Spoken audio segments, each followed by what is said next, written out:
Kalungkutan ay lagi na lang, kasiyahan ay minsan lang makamtan.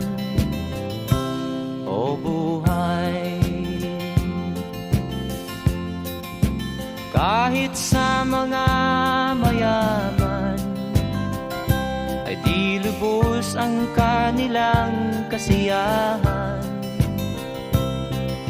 Sa buhay ng mahirap ay gayon din, lalo pat kay dami mong mga utang.